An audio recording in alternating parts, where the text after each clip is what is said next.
લાંભા વોર્ડની સબ zonal ઓફિસને તાળાબંધી કરવામાં આવી છે। અપક્ષ કોર્પોરેટર કાળુ ભરવારે તાળાબંધી કરી છે। અધિકારીઓ કોર્પોરેટર અને જનતાના કામ ન કરતા હોવાનો આરોપ લગાવ્યો છે। કોર્પોરેટર અને સ્થાનિકો સબ ઝોનલ કચેરીને તાળા મારીને બેસી ગયા। ડ્રેનેજ અને રોડના કામની અનેક ફરિયાદ લાંભા વિસ્તારમાં છે। અગાઉ ભાજપના કોર્પોરેટરે અસારવાની સબ ઝોનલ કચેરીએ પણ તાળાબંધી કરી હતી અને ફરી એક વખત અમદાવાદની લાંભા વોર્ડની સબ ઝોનલ ઓફિસને તાળાબંધી કરવામાં આવી છે। અપક્ષ કોર્પોરેટર કાળુ ભરવાડે તાળાબંધી કરી છે। અધિકારીઓ કોર્પોરેટર અને જનતાના કામ નથી કરતા તેવો આક્ષેપ તેમના દ્વારા કરવામાં આવ્યો છે।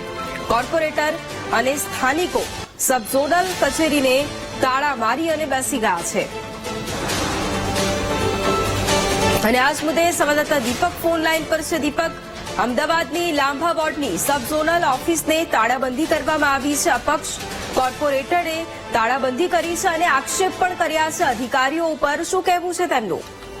જે પ્રકારે હવે કોર્પોરેશનની અંદર કોર્પોરેટર અને અધિકારીઓ વચ્ચે ગજગરા જે છે તે વધુ વકરતો થઈ રહ્યો છે। પહેલા ભાજપના કોર્પોરેટરો દ્વારા કરવામાં તાળાબંધી કરવામાં આવી અને લાંબા આજે સબ ઝોનલ ઓફિસ છે તેને અપક્ષ કોર્પોરેટર કાળુ ભરવાડ દ્વારા તાળું મારી અને ધરણા પર બેસવામાં આવ્યા છે।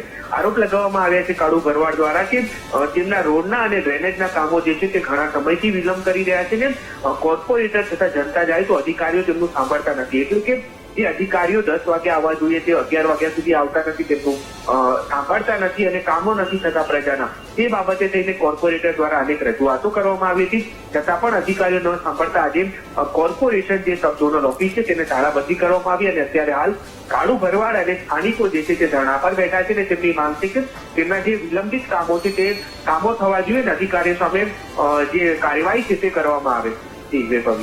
બિલકુલ, આભાર દીપક તમામ જાણકારી માટે।